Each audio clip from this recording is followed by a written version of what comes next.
Welcome to American Education FM, everybody. I'm Dr. Sean Brooks. Hi, everybody. It's been an educational week, to say the least, regarding a variety of issues here.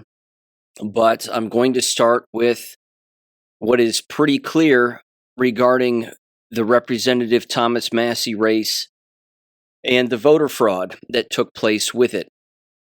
Before I get into some of the specifics on it, I want to basically mention here that I recommend, again, that people kind of slow down on all of this. Again, I'm not talking about slowing down on recognizing voter fraud or Israeli influence and the Jewish lobby. That's certainly not it, because they're involved. I would encourage people to slow down a little bit on why this is happening and why people can now see this for what it is. So, after looking at a great deal of information, both online and, again, listening to people discuss this, analyze a lot of the information, and then, of course, seeing some of the aftermath with certain accounts bringing this up at great length, and then other accounts not even touching it with a 10-foot pole. Believe it or not, it goes back to endless Q posts. And I'm not saying that it's necessarily a good feeling that people have, because it's not a good feeling. Thomas Massie had overwhelming support. There were endless people at his events. There were none at Ed Galrin's. That was beyond evident, which is exactly why, again, it didn't pass the eyeball test. Just like Joe Biden. He was in his basement, wasn't making grand speeches, and then people are supposed to believe that he just won the presidency. He obviously didn't. That's pretty crystal clear. The question now becomes, again, when does the trigger get pulled, metaphorically, to expose all of this to the public with evidence and then hold people accountable? No different in the Massie case. So let's run through, again, before I get into any of the specifics, let me just start with the end here, basically, which I typically wouldn't do necessarily, but because I don't like that saying and that corporate phrase, think with the end in mind. But let's at least do that just for this particular sake. From what I can see, there are basically two potential outcomes. And anybody, again, can weigh this one way or another to determine which they think is more likely. One outcome, of course, is beyond terrible, worse than what we've already seen thus far. The other, however, is a full reckoning of the enemies of the United States and their full exposure on a grand stage for everybody to see that is undeniable. The first avenue, again, being the absolute horrific end of all of this, is that Americans have no sovereignty, no control, taxes through the roof, property confiscation, and if you criticize anybody who's Jewish, you go to jail. The criminalizing of criticism, which of course spits in the face of the Constitution, but as we have seen, the First Amendment doesn't hold a lot of weight depending on where you live, and a person's life can easily be ruined by engaging in the First Amendment, and lawfully, of course, doing so. And then ultimately, if I didn't just say it, punishable by death. That criticizing anybody that you disagree with is punishable by death, specifically anybody who happens to be of the Jewish race. That's one avenue. That's one plan that some people believe is in place because it's been written about that these people will not stop until criticizing them becomes punishable by death. Dr. Joseph Goebbels brought it up very specifically in his speeches and his writings. He openly laid it out. He said they write about this, they wish for this, they long for this. This is exactly, again, what the entire Zionist lobby ultimately wants. There's that avenue. The flip side to the coin, which would be the other plan, is a full reckoning of the people and an exposure of the people who have been controlling politicians, business, property, taxes, you name it, in America for a very long time. And then, of course, why would that need to be exposed and what would that lead to? So if I was to do a hand-raising exercise, I would simply say, okay, raise your hand if you like taxes through the roof, giving copious amounts of foreign money to Israel and endless other foreign countries, not keeping it for ourselves, and keeping it here again to build our own and repair our own infrastructure. Not to mention giving that money back to the American people because it belongs to them, thereby eliminating taxes altogether and giving the American people the right to do with their money what they want to do. Thereby, again, exposing the illegality and criminality of the Jewish lobby, Israel, Zionism, their government, all of it, which would cut off foreign aid to them now and forever. And ultimately, again, expose them for who they are, thereby also expelling AIPAC and any other lobbying agency that exists in Washington, D.C. or throughout America, including all of the other NGOs that exist within America that have always worked to subvert the Constitution and overthrow our country. Of those two plans, which one, again, is it going to be? I'm not saying I have the answer. I just know that one of those plans leads to all of our demise and the other plan doesn't. So which is it going to be? That's the $1 million question, I think. And I think that's the question that a lot of people have. Unfortunately, there are a lot of people, again, running their mouths online, talking about everything in certainties like they have everything figured out. Donald Trump's a traitor. He sold us out. Q was a lie. We didn't learn anything from it. It was all bullshit. I mean, over and over and over again. There's those individuals.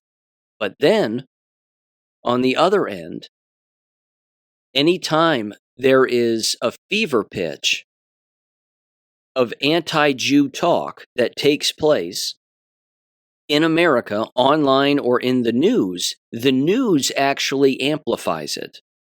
And then all the cockroaches come out of the woodwork, and they all start saying things like, this anti-Jew rhetoric has to stop. It's reached its limits. We need to start cracking down on these people and ostracizing them and destroying them because they're criticizing Jews. First Amendment be damned, but this is what we have to do. And a lot of these people are so-called conservatives. These are people who advocate for conservative control and management of the people by government. But they're going on television, Fox News in particular, and other channels, and they're saying again that First Amendment be damned because you shouldn't be able to criticize Jews and blame them for everything and assume that voter fraud always takes place and they're behind it and AIPAC this and AIPAC that. So, again, let's just review very quickly what transpired with Thomas Massie over the course of, frankly, endless months, and then right down to the weekend and the day of his primary election. For many months now, he's been on the right side of voting. And his voting record has been lied about by endless people and over-exaggerated. He's voted with Republicans 91% of the time. He's been calling out corrupt politicians and fraud the whole time. Kevin McCarthy is the former Speaker of the House. He called him out, said he's terrible. When Mike Johnson started to run for the Speaker of the House, even Thomas Massie was just like, he's owned. He's funded by AIPAC. This is terrible. That led to, of course, the first time when he was on Tucker Carlson bringing all of this up, which was a big, big deal. He's not the first congressman to bring it up publicly. He won't be the last. And that's, again, a very educational point.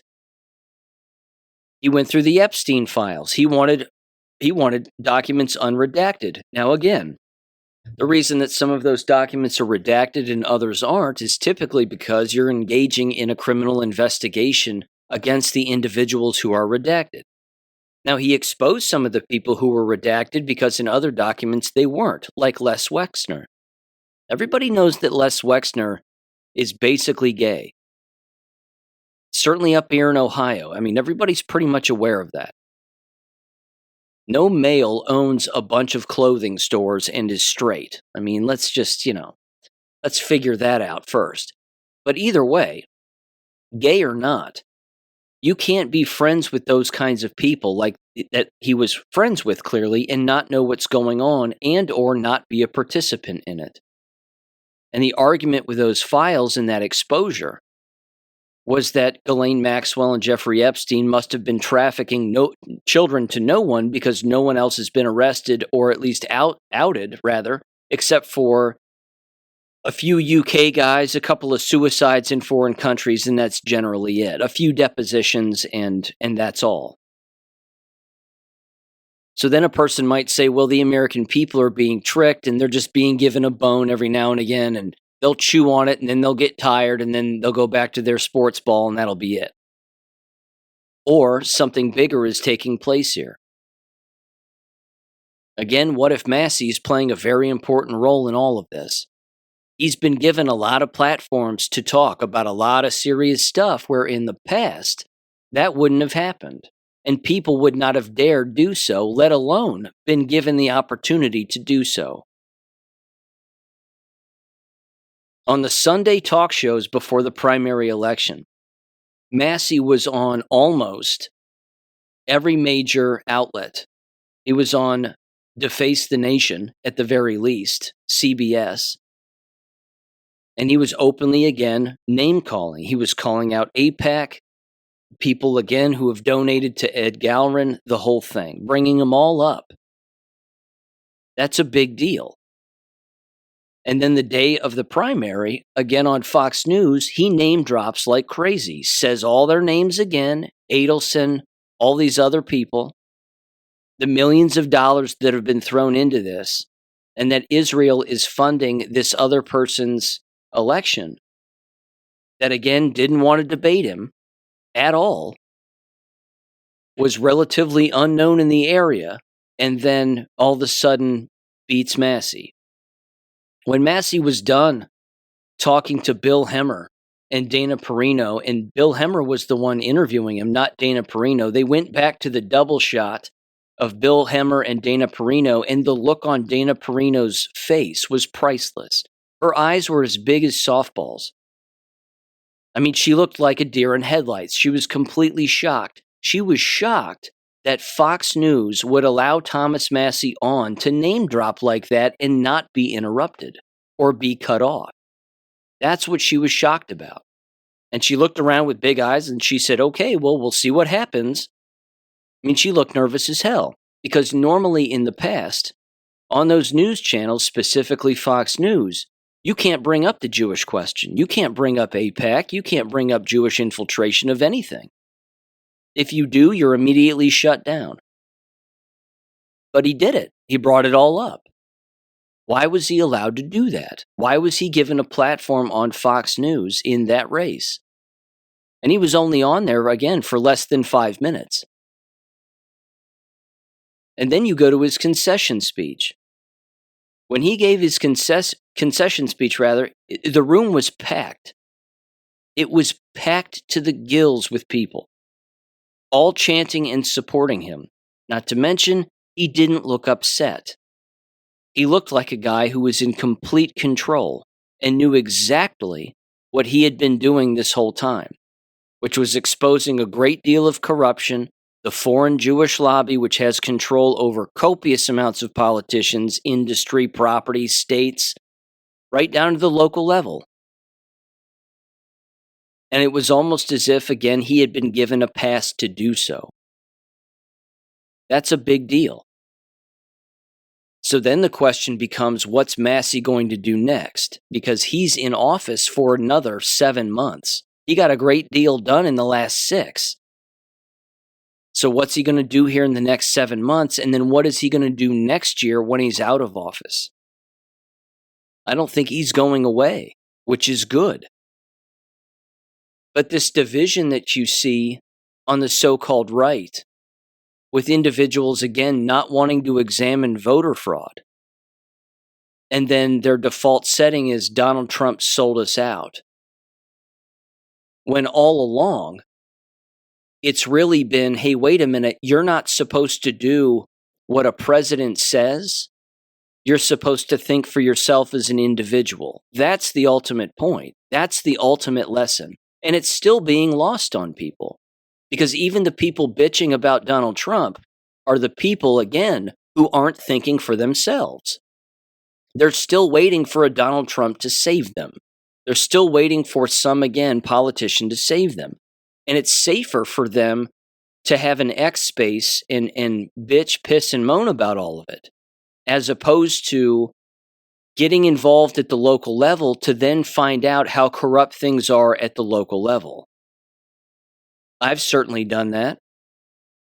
I mean, I live in a university town. Wrap your head around that. I mean, there's no moving around here unless everybody wakes up and just, again, starts voting for the right people with the right people running for office. But as I've said endless times, and you know this, most conservatives detest government. They hate it. They're not sitting around going, I wonder what office and political office I can run for, because this is going to be a boatload of fun. Running for office gets people killed, even from a health standpoint. They have heart trouble. They have high blood pressure. They kill themselves because they realize, they literally kill themselves because they realize that it's too corrupt. You can't budge. You can't possibly move anywhere. And every state in America, again, is bought and sold by the Jewish lobby. Les Wexner owns Ohio, by and large. He can blackmail and bribe a conservative or Democrat politician with $2,000. That's it. $5,000 maybe. It doesn't have to be like millions. Oh, I gave this person millions of dollars, so they'll do everything I say. These people will do whatever they want, or whatever they're told to do, rather, for a $5,000 check, or an envelope with $5,000 in it, under the table. That's how sick some of these people are, because, again, they like the power. They like staying in those positions. And, of course, when you vote for somebody different, is there really any massive change? Not necessarily. Sometimes there is, but even that's very rare. But doesn't that highlight the corruption? Isn't that part of the education here? See, the problem that I have with both ends of that spectrum, of both plans that I've just laid out, is I basically always say to myself, and I have to laugh at it, but, gives me a little smile throughout the course of a day. But I say, okay, certainly for those of us who are awake, not claiming I know everything, I certainly don't. But I'll say, okay, we get it. It's the Jewish lobby, it's AIPAC, it's all of them. They're all, we understand it now. You can stop now. Like you can stop with the PSYOPs. You can stop with the blatant voter fraud. We get it. We understand. Now arrest somebody of consequence. Because eventually that has to happen. Because if it doesn't, which that, of course, is the latter half and the better half of the plan, then that means that the first end of the plan is going to win the day. And I don't think anybody's going to tolerate the first one. I don't think anybody's going to tolerate a complete abandonment of the First Amendment and a complete destruction of a person's God-given rights because they're calling out their own enemy and the actual known enemy of our country. Then, of course, you had Donald Trump's comments just the other day after the primary election, and he's being interviewed on a tarmac, and he's openly saying things like, my approval rating in Israel is higher than ever before. It's like 99%. When I'm done here, I might run for Prime Minister of Israel. Does he really mean that? Or is he yanking on the media? Or is he playing a role in a particular scheme here to make it look like he has their unwavering support and he supports them no matter what? It's too in your face all of the time. It's too constant all of the time that some of it has to be staged. Some of it has to be an act. How much? I don't know. But like I said, if it isn't an act, if it's not an act, then we're screwed. because the end game for that is going to be terrible for all of us. Again, brought it up in the last episode. I've brought it up in endless episodes. I don't like certain moves that are being made. And then, of course, the advancement of all of these data centers and the confiscation of Americans' property. At face value, that looks beyond terrible. Is that a part of some plan that's a good thing? I don't think so. I don't think that it is. So again, if that's happening, how on earth can some kind of a good plan be happening at the exact same time? I don't know. But I do know that infiltration instead of invasion has always been our problem as a country. Tolerating that infiltration and tolerating even the invasion has been a problem in our country. But I also understand, as it's laid out very thoroughly in the Q posts as well, is that people have to be shown before they find the will to change. People, again, can criticize those posts as the day is long, and I fully understand it, and I know why people do. But the messaging in it is invaluable. Because, again, it's designed to get individuals to get activated and to do very particular things where they live as much as they can. And then, of course, educate the masses about what's really going on in the world, and then everybody will reach their breaking point. I can tell you this. You don't have a podcast and start a podcast unless you've already long before reached your breaking point. I already have, already did. Go back and listen to any episode you want as far back as you want. This is the voice of someone who's reached their breaking point. This is the voice of somebody, again, who's exhausted endless avenues and is simply trying to tell people about what's going on in the real world. You don't run to a microphone and immediately start doing that if you haven't reached a breaking point. In particular, if you've been censored the way that I have and the way that this show has. There are a lot of people who have microphones in front of their faces and they're just repeating the party line. Doesn't mean they've reached their breaking point. Doesn't mean, again, that they know everything that's going on either. But there's a difference in our citizenry and a divide in our citizenry where, you have the dead asleep. You have those who are waking up. You have those who are in denial. And then you have those who are awake. And those who are not only awake, but still trying to figure things out. Not rationalize participation in one thing or another, or make excuses or anything like that. It's just individuals consistently looking at it without emotion in the equation as much as possible. And then again, trying to figure out why particular things are happening. But like I said, in the end, it's one of two results. Everything that we say and do against the Jewish lobby is criminalized and we're put to death for it. Or the exact opposite. And there's a full reckoning with an expulsion of organizations that have been, again, infiltrating our government for centuries. And then we move on from there the best way that we can, making sure that we never again show allegiance to individuals like that ever again. It's got to be one or the other, is my point. Which one? That's one that Jesus knows, and that's one that time will tell. But I just find it very interesting that Massie was allowed to go on endless shows and endless 3-letter networks the days leading up to his primary election, where it was openly known that AIPAC was funding his opponent. And he was out there calling out the entire Jewish lobby on all of these networks when that's typically not been allowed in the past. I find that interesting, to say the least. So let me get into some of the specifics again regarding his election and now the numbers. This was from We Are Not Going to Mars. That's their handle over on X. And they said, at Representative Thomas Massie, isn't it strange that 52,000 new voters all got out to vote and not a single one of them voted for you?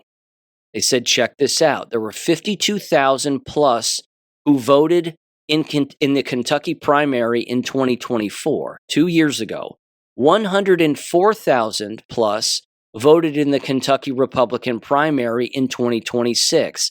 That's 52,000 plus more votes in 2026. Out of that 52,000 brand new vote increase, not a single vote went to Thomas Massie. This is the most support that Thomas Massie has ever had in his entire career, and they want us to believe that it had absolutely no impact on the outcome of the election. They want us to believe that Ed Gowron was able to get 50,000 plus additional votes to come out that didn't come out last year, while Massie, who is clearly more loved and popular, wasn't able to get a single extra body. And if we compared the years and looked at the results based on percentages, technically they want us to believe Massie lost voters. Lost voters while simultaneously gaining the most support that he's ever received in his entire career. That's what they want us to believe. Don't let these people fool you. Thomas Massie was robbed. He broke down an entire 9-minute video about it, which I put in the last war video. Again, apparently 10,800 mail-in ballots also came in, and Ed won by 10,280 votes.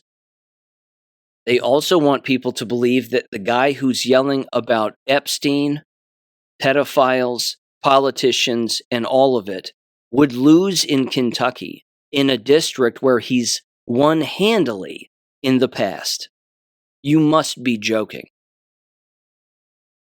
But that right there is what you have to show people. You had Jewish outlets, news outlets, actual Israeli news outlets bragging on X, along with AIPAC, about winning the election in Kentucky. That's a foreign country, and a foreign country's lobby and publication bragging about winning an election in America, in Kentucky, in a state, in counties, in a state, in America. It can't get more in your face that the Israeli lobby is in control of a great deal of things. What also makes this a bit suspect, but leans the pendulum a little bit back toward the second plan, which is people are going to be held accountable, is that there were endless voices on X bringing all of this up. Again, I'm not going to say the vast majority, but it was a ton of them. Alex Jones was bringing it up. Tucker Carlson, the Constitutionalist, a lot of these big-name accounts. And then, of course, there were a lot of big-name conservative accounts who were shitting all over Massie and going, this is what happens when you go after MAGA. This is what happens when you defy MAGA. This is what happens when you defy Trump. America's more MAGA now than ever before because Massie's gone. Who believes that? Who actually believes that? Give this audio a listen in 3, 2, 1. We don't know what happened. We don't know if there was any cheating that was going on. But a lot of people had the feeling that there were some anomalies that are very, very serious. And I have a couple of them here. I and a lot of other people had that same feeling that we had in 2020. When Joe Biden was campaigning from his basement, he didn't do any public events. He didn't do any debates, really. He did he did one debate and it was a disaster. Didn't hardly do interviews. Everything was safe and controlled. Well, that's the situation with Gowron, the fellow who supposedly won.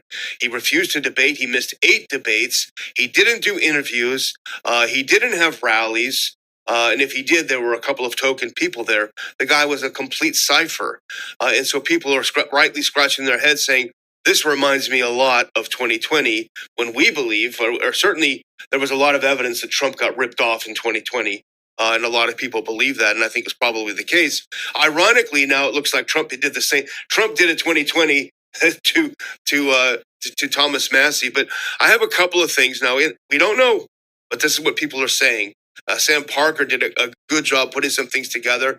He said, did Massie get 2020'd? Now, the numbers can be a little bit confusing, but try to follow along if you can. Massie increased his turnout by 19%. over 2024. But Galrain increased the opposition turnout by 357%. Today's turnout doubled 2024's in the highest overall vote in Kentucky history. Was this really driven by get out the vote millions? Suspicious. Now here's a chart of how the votes turned out. Are we really supposed to believe the boomers flooded the polls so hard that they overwhelmed every other demographic? Now you look here, the 18 to 29-year-old voters, likely voters, 78.5% went for Massie. The 30 to 44, 64.9% went to Massie. Even the 45 to 64s went 53.3% for Massie. Galrain only won the 65 plus, who went 65% in his favor. Now, it's always possible, but this is very suspicious. Now, two more, Dr. Paul, and I'm going to send it back to you. This next one, if you put it on, finishing out Sam Parker's views last night. Galrain didn't do any debates, and no grassroots showed up to his campaign events at all. But we're supposed to believe they came out to vote for him in record numbers?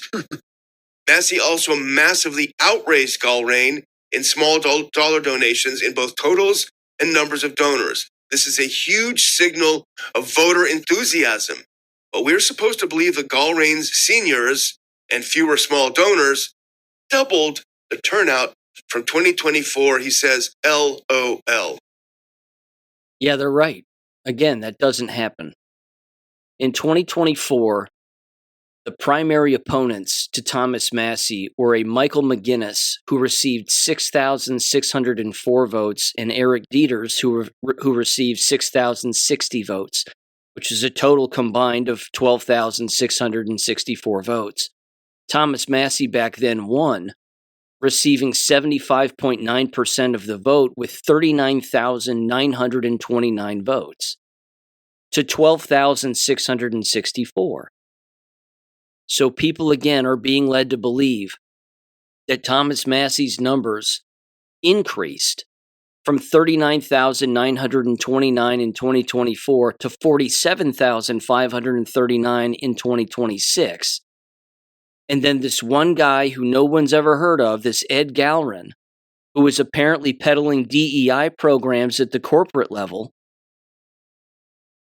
got 57,822 votes. When 2 years ago, combined, the opponents for Thomas Massie only got 12,664.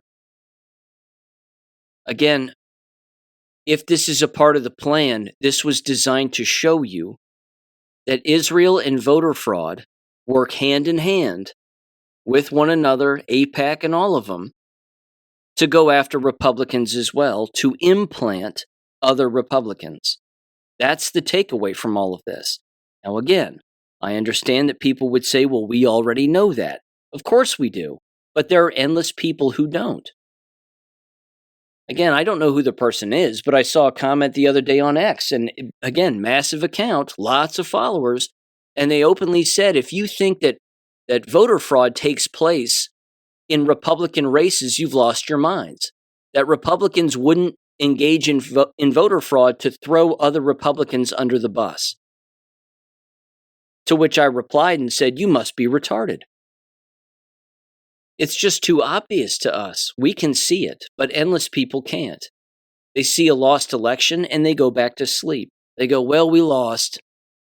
Yeah, it was disappointing. There was a lot of pressure and a lot of influence, but, everybody voted and that's the way that it is. It was also mail-in voting, which is corrupt. Always has been, still is. It was machine voting, corrupt. Always has been, always still is. Let me use this as an example. I hate to beat this fake dead horse, because he's not dead, but the number of people who believe that he's dead and then operate like he is astounding to me, of course, and that has to do with Charlie Kirk. Again, I hate to bring this up again, but I think this is a huge litmus test. What was Charlie Kirk doing before he was fake assassinated? What was he bringing up on a constant basis on his show and then making endless podcast tours on other people's shows. And what was he bringing up on their shows? He was bringing up Netanyahu's war crimes, the Jewish lobby, AIPAC, and all of it, after previously shutting people down at his speeches for bringing any of it up to him. Now, is Charlie Kirk a part of some plan? I don't know. I'm just shrugging my shoulders right now as I say that. I don't know, but it kind of seems like it. Because after all, to fake your own assassination, you have to be in on your own fake assassination. But there has to be a reason, and perhaps multiple reasons, why you would go along with your own fake assassination at that very specified time, when you again were calling out the Jewish lobby with regularity. And people at his own speeches, when he would give them outside, again, would come up to the microphone and be like, Jews did 9/11, Charlie. And he'd go, oh, really? Did they? Now, again, was he acting? And did he really know the Israeli influence in 9/11? And that there were no planes and all of that stuff? I mean, did he really know that? Or was he figuring it out as time was going on? And then somebody got to him because they said, hey, look, we know what you're doing. We like what you're doing. And this is a good thing. Or again, maybe he was going along with this, with, any kind of a particular plan the whole time. But he was just told, okay, we're going to take you off the stage now because we're going to expose TPUSA for what it's really been this whole time too, which is a Jewish lobby, because that's what it is. And that's what it was from its inception, and that's what it was from the start. It was infiltrated and started and created, again, by Jewish individuals. That's where the money was coming from. That's why, again, he was on all the stages he was on, did the tours, the whole thing. He, again, came seemingly out of nowhere, which means, again, he's a part of one of two of those operations that I mentioned at the top. He's one of two of those plans. He's either the plan to make criticizing Israel, Jews, and the Jewish lobby punishable by death, or he's a part of the plan to expose all of it and then ultimately hold them accountable and to wake people up in the process.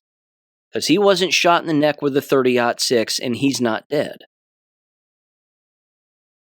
But again, because so many people believe that he's dead, and all these big accounts seem to still believe that he's dead, either those big accounts are stupid, which is possible, or they, again, are involved in some kind of a wake-up operation to the Jewish lobby. So which is it?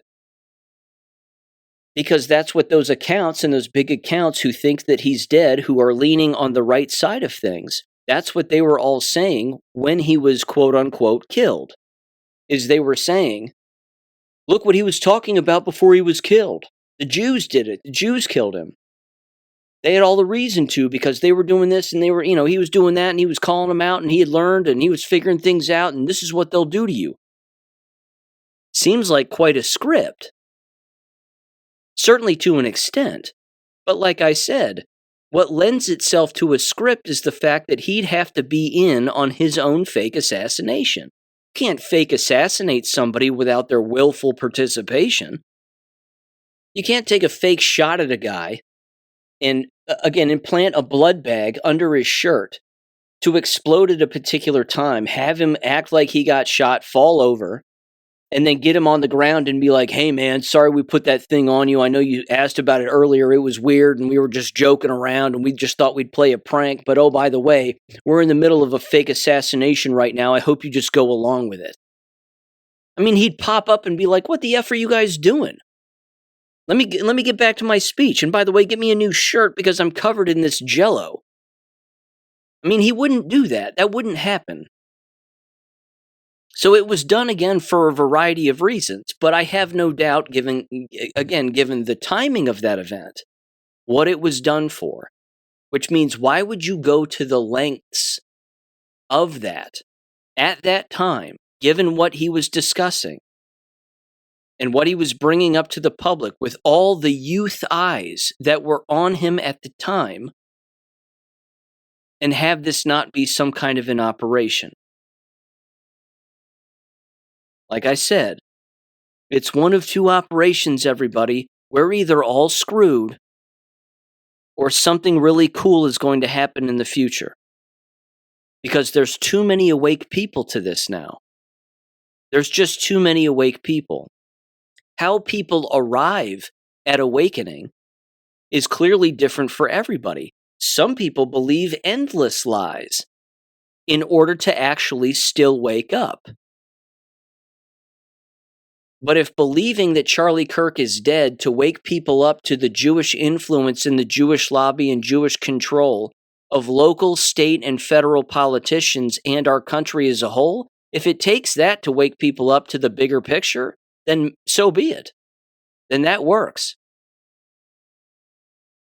But what this Massie thing proved, and should have proved to anybody with a pair of eyes and a brain in their skull, is that they'll go after Republicans too. And if that's another move on the chessboard that had to be covered with a piece, as if to say, okay, now we've gotten to that point where we operated that operation, because no one's questioning the fraud of the election from a political standpoint. Massie's not contesting it. He very quickly conceded. If Massie knows about voter fraud, which he does, because for him to not know about voter fraud would be foolish and impossible, there were individuals on the ground following his campaign from Massie's campaign, and they're looking around and they're going, nobody's here. No one's showing up to listen to this guy talk in a barn. But Massie's turnouts were big. The rooms were filled, and filled with a lot of youth and a lot of angry youth, many of which who have never even voted before and were voting for the very first time. The fake arguments, the fake rivalries, all of that stuff. There's a kayfabe aspect to it that I think is beyond obvious. Again, Donald Trump criticizing Elon Musk, and then Elon Musk criticizes Donald Trump, and then, again, Elon Musk says Donald Trump's in the Epstein files, and then what does that do? Causes the left to start reporting on the Epstein files to only find out that individuals in the Epstein files happen to be Jewish and happen to be on the left.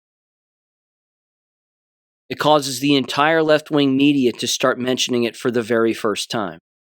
They created a fake rivalry to get people to talk about and draw eyes to what the subject matter was. They did it with Marjorie Taylor Greene. They did it with Thomas Massie. They're going to do it with Lauren Boebert. They're probably going to do it with Jim Burchett. If I had to take a guess, I mean, they'll pick another politician who is willing to stick their neck out and openly show again who the real enemies of our country are.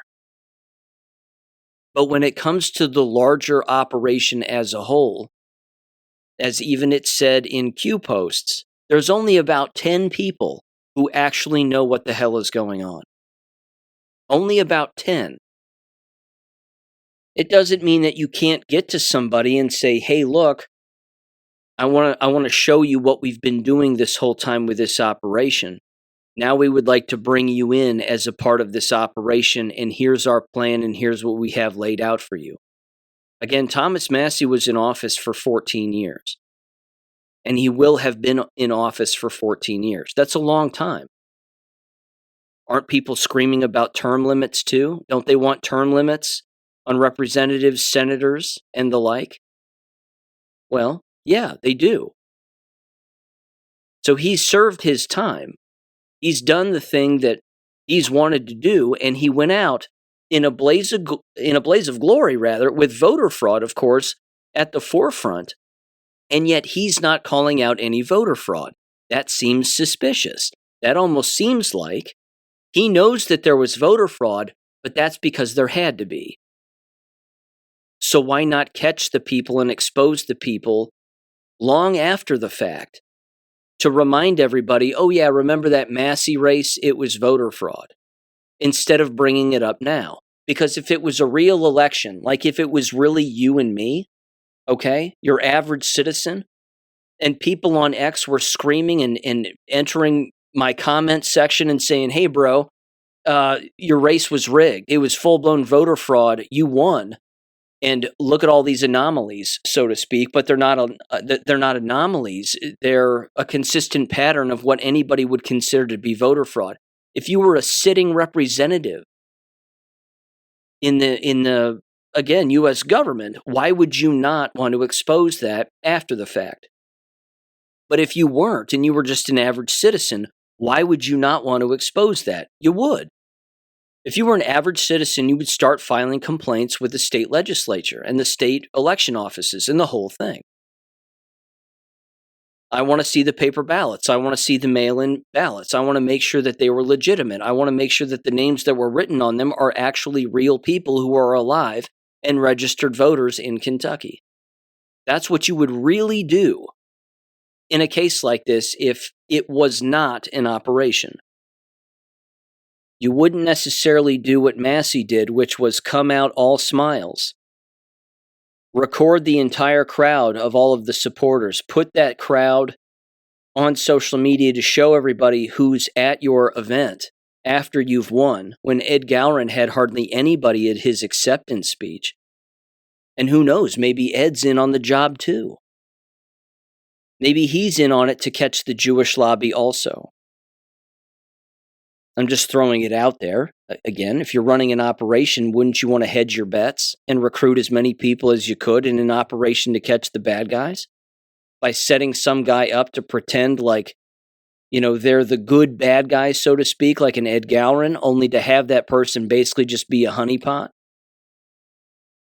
I don't know. I'm just saying there's too many weird things going on, and there aren't the right people in these positions who have been the victim of the weird things, asking the right questions and going through the actual legal processes to figure out what really went on, unless you've been told to not do that. As even Massie said in his concession speech, Pete Hegseth showed up to give a speech to supporters of Ed Gowron. The Secretary of War showed up and they couldn't fill the room. When is the Secretary of War or Secretary of Defense in the past? When is a person of that title ever campaigned for a state representative position on behalf of a state representative position, whether they be ex-military or not? It's never happened, not to my recollection. It's just too odd. So with Massie aside now, but still focusing on whatever operation this is, again, it's one of two.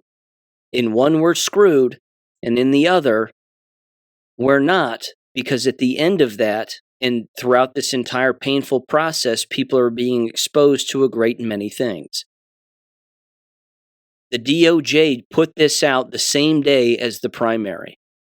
Press release, again, Office of Public Affairs, U.S. Department of Justice, Federal Task Force to Combat Anti-Semitism announces 15-city National Awareness and Action Tour. When has this ever happened? So again, which end of the spectrum of plans is this resting, basically? Is this again on the eventually you're going to be arrested for criticizing Jews, thrown in jail, if not hung by the neck until dead? Or is this we're slowly starting to, again, act like we're supporting all of this nonsense to try to brainwash the American people into blindly believing Jews no matter what? So we need to expose them among the public in order to then expose them on the grand stage and then hold them accountable. And certainly their organizations, and defund a great deal of their organizations. And of course, they did that very famously thus far with USAID. The Jews had their hands in that cookie jar. I mean, hell, that was one of their cash cows. That was one of their playgrounds where they stole from American taxpayers. But here's what this so-called announcement says. The Department of Justice Task Force to Combat Anti-Semitism today announced the launch of a 15-city national awareness and action tour to combat anti-Semitism. The national initiative reflects President Donald Trump's unprecedented campaign. Unprecedented, yeah. To confront anti-Semitism across America. President Trump declared war on anti-Semitism in a way no other president has done. His actions include Executive Orders 13899, combating anti-Semitism, and 14188, additional measures to combat anti-Semitism. As the agency that enforces the nation's civil rights laws, the Department of Justice is committed to carrying out that mission. The goals of the tour include, there are 4 points, increasing reporting of anti-Semitic incidents by local officials, rather. Again, that's not good. Strengthening collaboration between local law enforcement, federal agencies, and Jewish communities, also not good. Strengthening broad interfaith opposition to anti-Semitism among Jewish, Baptist Christian, Catholic, and Muslim communities, which means bankrolling all of them, blackmailing them, and bribing them, essentially, to basically, again, get their whatever anti-Jewish talking points within any of their speaking engagements. And then the last one, addressing anti-Semitism in K-12 schools and teacher unions to ensure students are protected from discrimination and harassment. And then, of course, it brings up Acting Attorney General Todd Blanche and Associate Attorney General Stanley Woodward, Jewish. Jewish Americans deserve to live, work, worship, and send their children to school without fear of harassment, intimidation, or violence, said Associate Attorney General Stanley Woodruff. Well, so do white kids. So do black kids. So do Hispanic and Asian kids.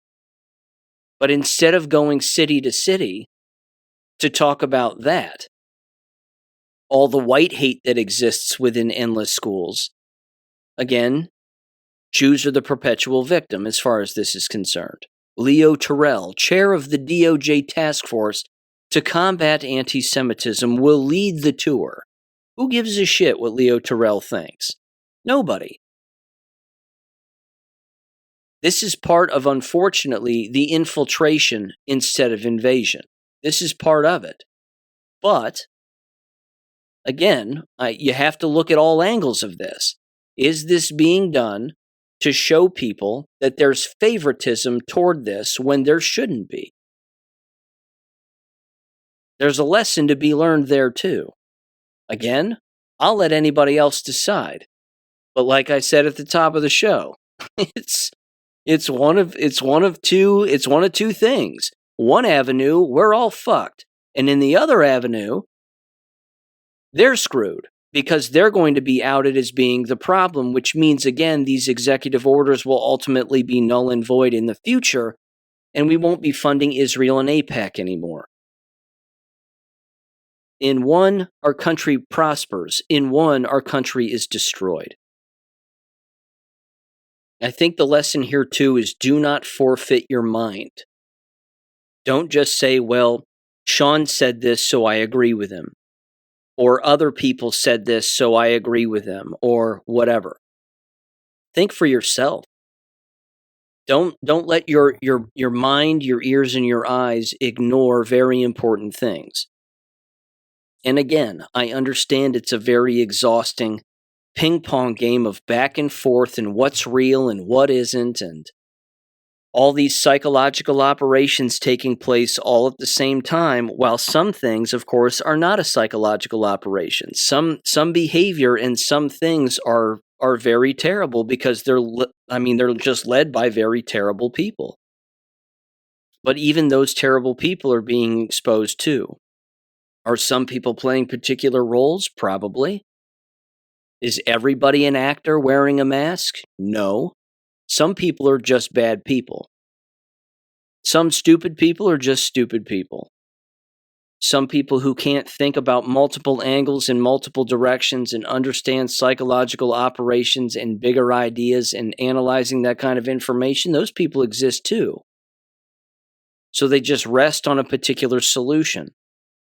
Again, sounds like sometimes I'm all over the place on particular things, but that's because I'm thinking about it. I know who the enemy is. That's pretty crystal clear. It's foreign influence in our country. And it's in every avenue of our country. It's why cities fail. It's why people get elected. It's why schools are terrible. It's why lies are told on television. It's why brainwashing exists. And it's why, again, we're not seeing people be held accountable right now. But there has to be an end to it in one direction or another. Now, I don't want to put the cart before the horse here on this next story. I'm going to get off of voter fraud and the Jewish lobby for just a minute, although law enforcement, as we know, and the judiciary are well infiltrated with the Jewish lobby because they're Masons, and Freemasonry is Jewish. But this is an Andrew Branca. He's a lawyer, apparently. He has his own show. And he's providing, of course, based on his little bio here, providing pro-America, pro-Constitution, pro-Western civilization, political and legal analysis with bonus jokes and laughter. He's got 192,000 plus followers over there on X, and he took up this Chud the Builder, Dalton Etherly case. Just from an analytics standpoint, he's not his actual lawyer or anything, but he put this particular post out having to do with an affidavit that he obtained from this particular case. And here's what he said. He said, "What a great day for Dalton Etherly." And let me get a date on this post here. It was May 20th, just the other day. He said, "The state's case against Etherly appears to be utterly lacking in any legal merit whatsoever," is what he meant to say. He says whatever throughout the entire time, but he means whatsoever. "Based upon what appears to be the official affidavit of complaint just made public, which is attached. This in a case in which the state's burden of proof of guilt and disproof of self-defense beyond any reasonable doubt. All of it. So it appears the affidavit of complaint against Dalton, Chud the Builder Etherly, has been made public, and the contents will absolutely shock many of you. First shocker, there is not a single word about Dalton having uttered any racial slurs toward Joshua Fox whatsoever, so as to have provoked the fight and thus have lost the legal justification for self-defense. Not one word. That was Dalton's biggest potential vulnerability on self-defense, and we can now be confident that we can put that concern to rest. But it gets even better for Dalton. Second shocker, even if self-defense is not even considered, the affidavit of complaint fails to present any evidence-based narrative that Dalton has committed any crime whatsoever. But, of course, self-defense will be raised, only further buttressing Dalton's legal position. Specifically, there's literally not a single word in this affidavit of complaint that describes any criminal conduct whatsoever. I've embedded the affidavit in my I've embedded it, he says. The affidavit in my possession, but for purposes of succinctness, the relevant portions reads, quote, Dalton Etherly and Joshua Fox engaged in a verbal altercation in front of the Montgomery County Courthouse, unquote. This is not a crime, unless it's merely the misdemeanor of disorderly conduct, which would apply equally to both Etherly and Fox. And in any case, Etherly has not been charged with disorderly conduct, nor Fox, of course. And it says, quote, during this verbal altercation, Mr. Etherly turned his body in a bladed stance toward Mr. Fox, unquote. There's nothing unlawful about taking a defensive stance when dealing with any angry antagonist. Certainly, Etherly is not charged with the crime, quote-unquote, of taking a bladed stance. Quote, and reached for his firearm located in his right jacket pocket, unquote. Again, there's nothing unlawful about reaching for a firearm in one's pocket in preparation for possible necessary self-defense.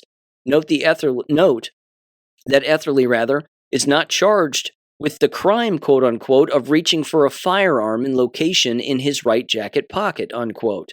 Thereafter, a physical altercation ensued, quote unquote. Note the passive voice. The altercation ensued. There's no claim that Etherly initiated the altercation. Indeed, if anything, to the extent the affidavit has detailed Etherly's conduct, the absence of any representation of his conduct to indicate that it was Etherly who initiated the altercation, we can only infer that it was instead Fox who initiated the altercation. This would, of course, make Etherly the victim of Fox's unlawful attack upon him. The next paragraph, quote, Mr. Etherly discharged his firearm, striking Mr. Fox multiple times, unquote. There's nothing inherently unlawful about discharging a firearm and shooting someone multiple times. Thousands of shootings that fit this description occur every year and qualify as perfectly lawful self-defense. Of course, now self-defense need actually be put on the table.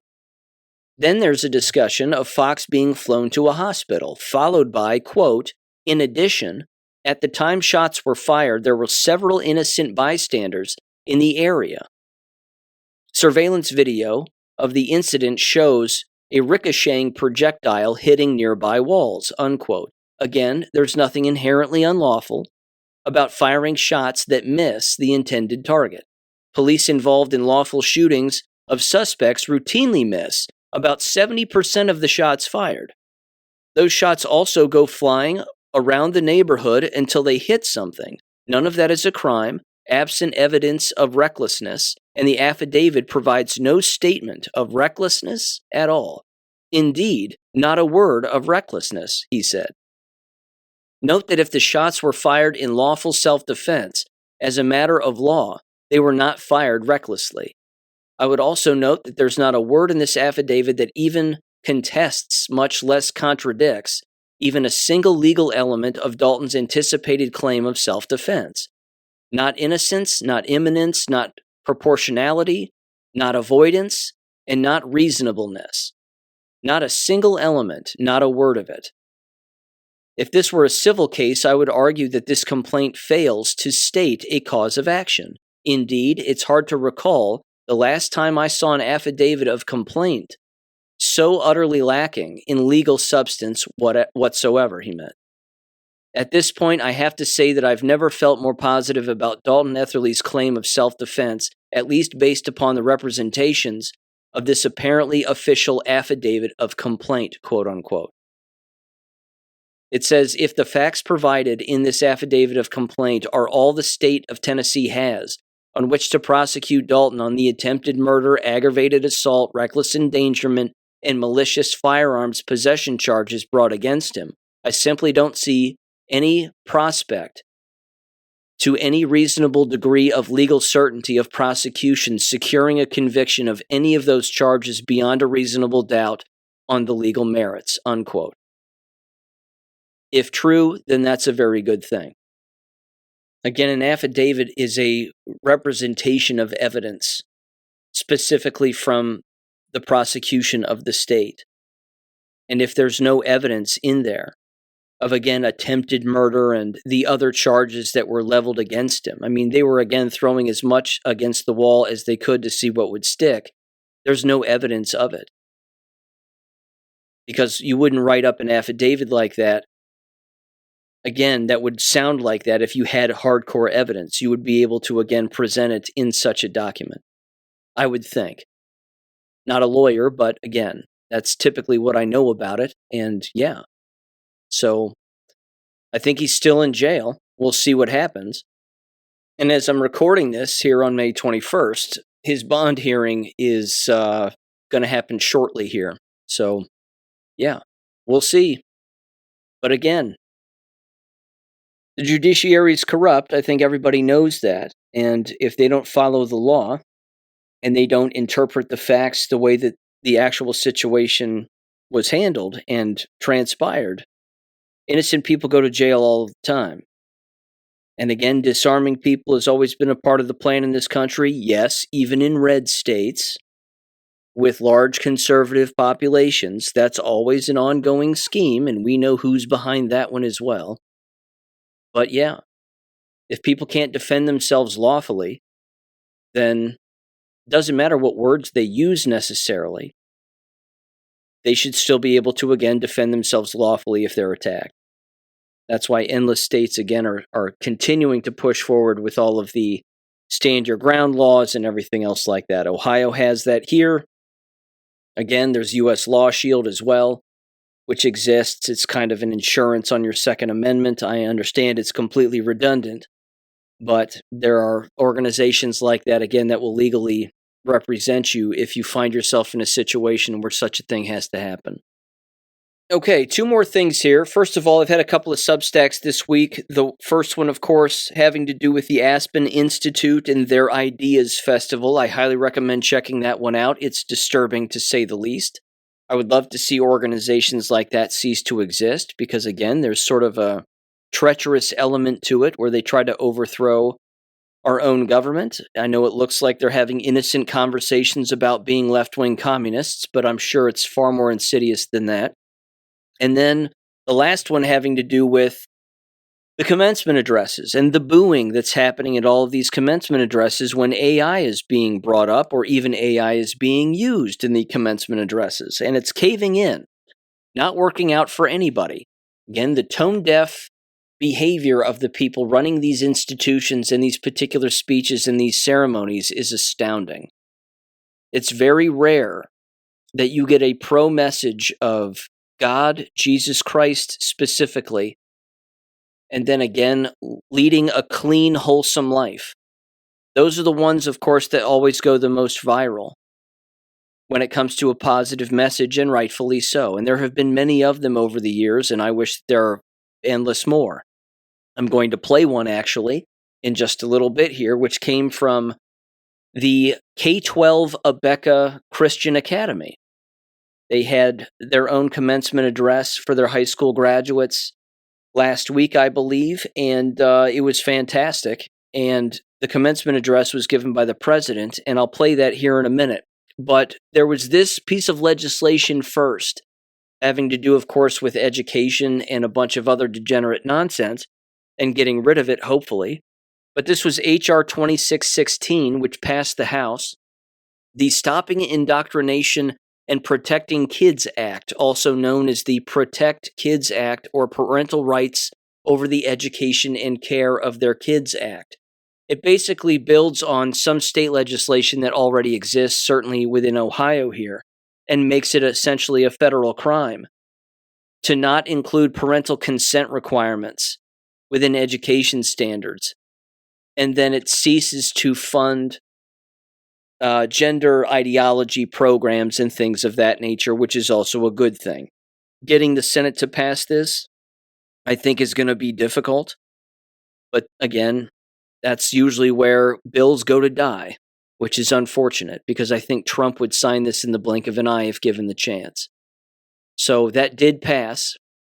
The House specifically, of course, with 217 votes voting for it and 198 votes voting against it, with 8 Democrats actually joining Republicans on this particular bill.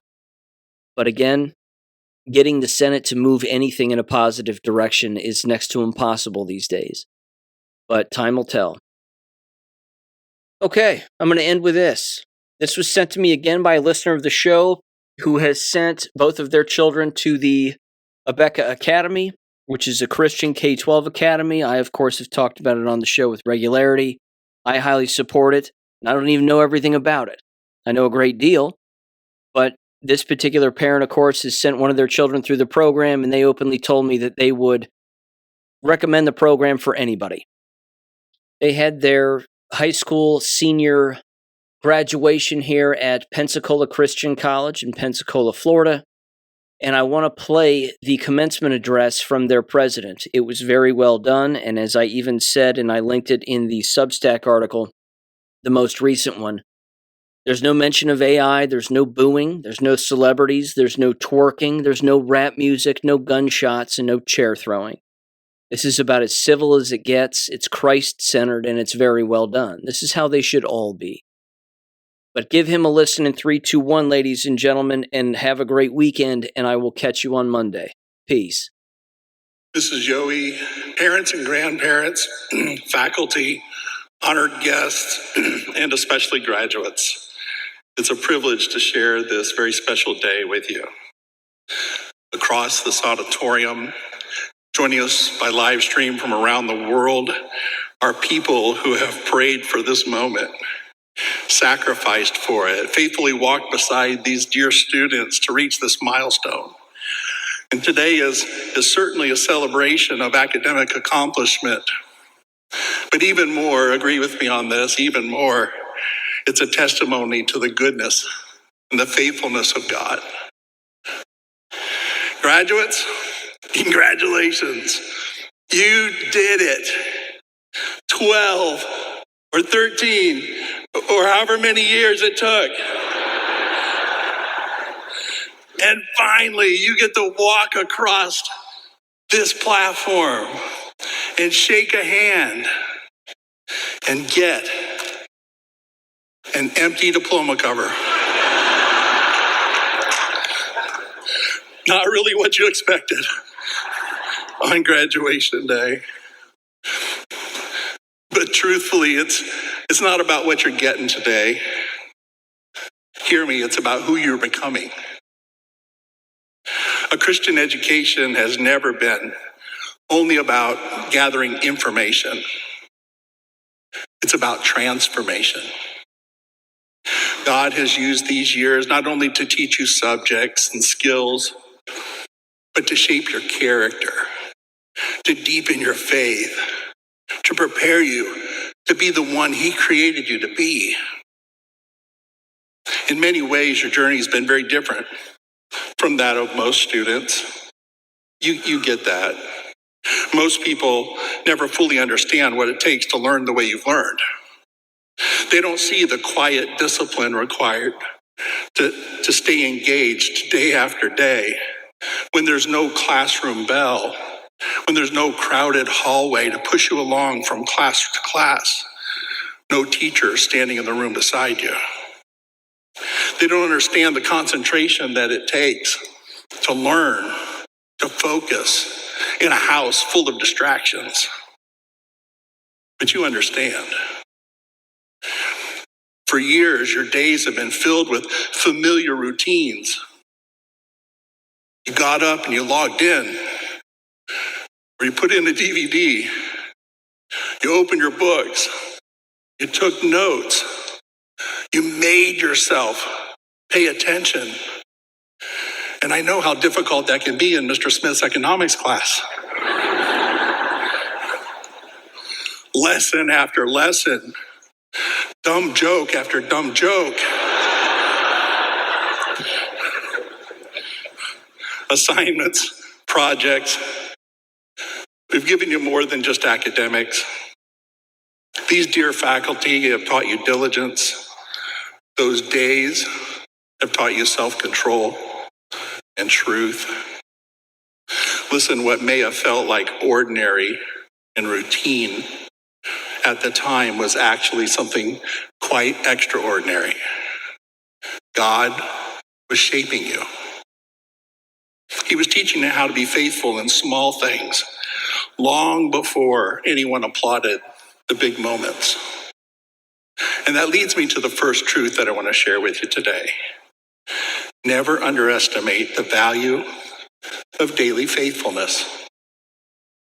Character is usually not formed in dramatic moments. It's formed quietly over time. It was formed when you completed your schoolwork when you didn't feel motivated to do so. Character was formed when you stayed disciplined without someone constantly watching over you. It was formed through ordinary responsibilities handled consistently day after day. The character trait of faithfulness matters far beyond graduation. It'll serve you in your occupation, in your family, in your relationship with God. A successful life is built upon day-to-day practice. Work and family and your Christian walk are not sustained by occasional celebrated moments. They're built through consistent obedience to biblical truth over time. Galatians 6:9 reminds us, don't be weary in well-doing, for in due season you'll reap if you faint not. That verse describes far more than just academic endeavor. It describes an entire life of faithfulness. Wherever God takes you, remain faithful there, even when nobody's looking, even when it's just a personal decision. You have the faithfulness, the courage to continue learning, to continue growing, to continue walking close to the Lord. Because the habits you build in ordinary days shape the direction of your entire life. So never underestimate the value of daily faithfulness. Second, remember that truth does not change with the culture. This year, our nation celebrates its 250th anniversary. For generations, Americans have understood that freedom is much more than just an inherited right. It requires character, conviction, and responsibility before God. A lot has changed in this world in the 250 years of America's history, but God's truth has not changed. You have a responsibility. Now, the next generation, you hold that responsibility before God to keep his truth. You're stepping into a world filled with confusion about truth, identity, morality, purpose. Many voices today insist the truth is flexible, but that convictions should remain private and unspoken. But Scripture calls us to something quite different. Romans tells us not to be conformed to this world, but be transformed by the renewing of your mind. God's not called you to blend into the culture around you. He's called you to belong to him, and that's different. Now, that doesn't mean living with arrogance or angry activism. Christ-like conviction should always be joined with Christ-like love. It does mean that having the courage is what we need, the courage to firmly stand when the world around you drifts further from truth. Our world does not simply need more successful people, it needs faithful Christians. Our country needs faithful Christians, now more than ever. People who know God and believe his word. People who are honest when dishonesty may be easier. People who keep their word. People who treat others with grace while remaining anchored to biblical truth. People whose lives reflect Christ consistently, not only in public moments, but in private ones. People who stand for right according to the Bible. Graduates, having real influence in this world, in this country, begins long before you have a title or a career or a position. Influence begins with a heart that truly walks with God. So never underestimate the power, the value of daily faithfulness. Remember that truth doesn't change with the culture. And finally, trust God with the future that he's prepared for you. Right now, some of you feel pretty confident about what comes next. You got plans. Others may feel uncertain, and that's fine. It's normal.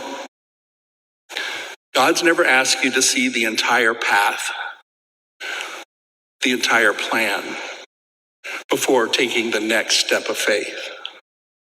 Remember what Psalm 119 says, that his word is a lamp to our feet and a light to our path. The lamp doesn't illuminate the entire road ahead. It simply provides enough light for the next step. And often that's exactly how God leads his people. Your responsibility is not to know or control the future. Your responsibility is to take today's next step of faith and trust God for tomorrow. For many of you, that next chapter may include Christian college, and that's a good choice. In a world increasingly hostile to biblical truth, there's tremendous value in continuing your education where your faith is strengthened and where it's not undermined, where scripture remains foundational, where preparation for life is an answer to God's call. For some of you, that path may lead here to Pensacola Christian College, a place already connected to your academic journey through Abeka Academy. The teachers and learning environment that you've known through a screen may one day become a community of learning and growing for you to experience in person. Wherever God leads you, choose carefully the influences that shape your mind, your friendships, your convictions, your future. Stay close to Scripture, faithful in church, surround yourselves with wise believers, and when you fail, and you will, run quickly back to the grace of God. He knew you before you were fully formed. He has something special just for you, one day at a time, one step at a time. And I can tell you, he'll take you farther and do more with you than you ever dreamed possible. To the parents and families here today, please allow me to say thank you. Thank you for the privilege to partner with you.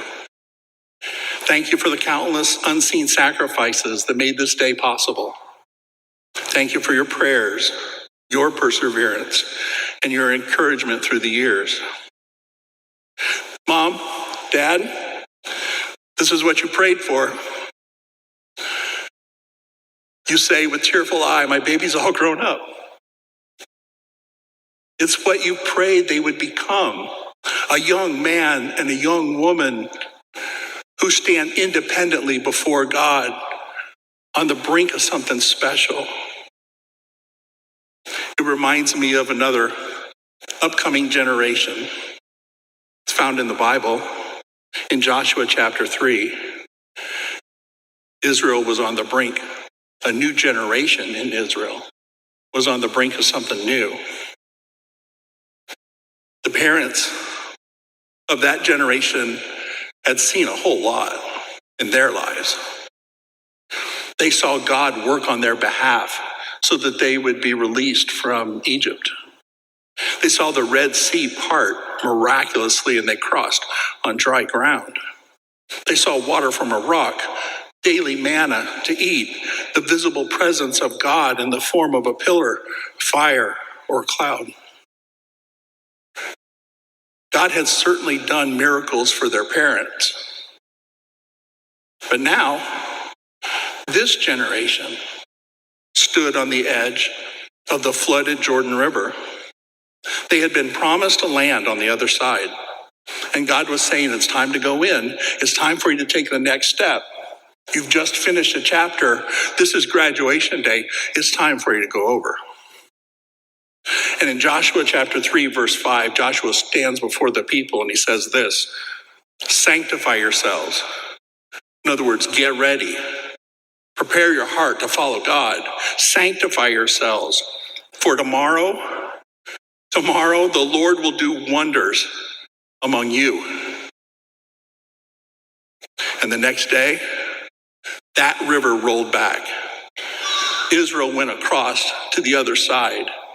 They began to claim a land that had been prepared for them. It was their moment. And so, as parents and as faculty, we encourage this class. Now, this is your moment. Get ready. Prepare your heart to follow God's direction. Because tomorrow, in the days ahead, tomorrow, God will do wonders among you. We encourage these young people with an historic national anniversary year that our country does not simply need another generation of accomplished people. It needs a generation of principled people, a generation that still believes truth matters, character matters, God matters. May that be your generation. May that be your personal story.